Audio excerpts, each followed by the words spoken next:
Дерттен саулыққа арнасы. Аяқтағы және аяқ киімдегі жағымсыз иістен қалай арылуға болады? Аяқтан тердің бөлінуі табиғи процесс. Алайда кейбір адамдардың аяқтарының иісі ерекше жағымсыз. Мысалы, қонаққа бардыңыз дейік. Досыңыздың немесе туыстарымыздың туылған күні.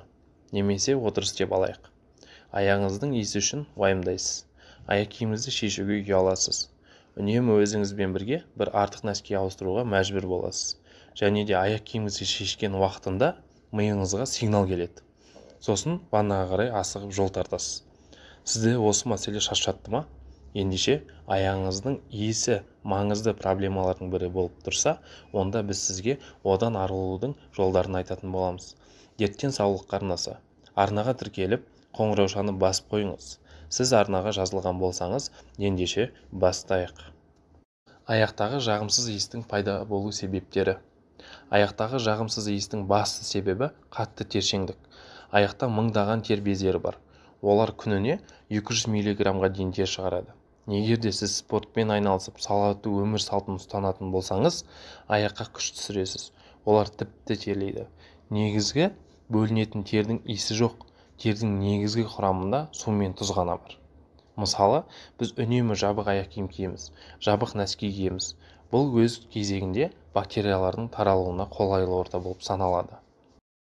Сонымен, жағымсыз иістің шығуына келесідей мәселелер әсер етеді. Жабық және табиғи терден жасалмаған, ауа нашар өткізетін аяқ киім. Синтетикалық нәскилер, қосымша тер бөлінуін тудыратын күйзелістер, қорқыныштар, жүйке жүйелерінің аурулары.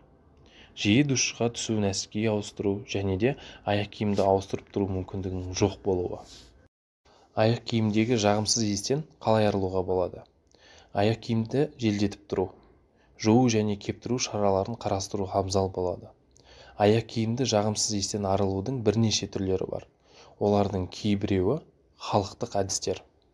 Аяқ киімді далаға жайып қою, аяқ киімді спиртпен сүрту, аяқ киімді арнайы су сабынмен немесе арнайы құралмен жуу. Аяқ киім үшін дезодорант пайдалану. Осы проблемамен күресудің бірнеше ақыл кеңестерін ұсынамыз. Күн сайын нәски мен колготкиді ауыстырып тұру қажет. Оларды бір күннен артық кимеу керек.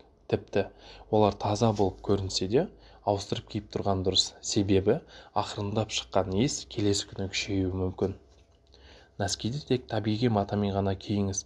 Мүмкіндігінше синтетикалық материалды барынша аз таңдаңыз. Бір аяқ киімді бір жылдан артық кимеңіз. Әрбір жыл маусымына кем дегенде 2 аяқ киім киіңіз. Себебі аяқ киіміңізді демалдырып желдетіп тұрғанға жақсы. Ұлтарақтың жайында қамтамасыз етіңіз. Жиі ауыстырып тұрыңыз және де жуып тұрыңыз. Аяқ иісі проблемасы үнемі мазалайтындарға кеңес. Күн сайын аяғыңызды антибактериалдық сабынмен жуыңыз. Табаныңызға тер бөлінуі дұрыс болуы үшін кремдер, құрғатушы ұнтақтар жағып тұрыңыз. Мұндай кремдерді дүкендер мен немесе дәріханалардан тауып алуға қиын емес. Мысалы, Тимуров пастасын пайдаланып көріңіз. Ол ұзақ уақытқа аяқтағы жағымсыз иісті кетіруге көмектеседі. Қатты тершеңдік кезінде аяғыңызды күн сайын марганцовканың күлгін көк түсті ертеңсімен жуып көріңіз. Түнде лаванда майын жағып қойыңыз. Содан соң нәски киіп алыңыз да ұйықтап жатыңыз. Лаванда майы бактериялардың көбеюіне ғана бөгет қоймай, жағымды иіс шығарады. Ал егер де жоғарыда аталып кеткен кеңестер көмектеспесе, мұндай жағдайда сізге дәрігерге көріну керек. Ол аса тершеңдік себептерін анықтап және арнайы препараттар тағайындап береді. Сіздермен болған дерттен саулыққа арнасы арнаға жазылып, қоңыраушаны басуды ұмытпаңыз.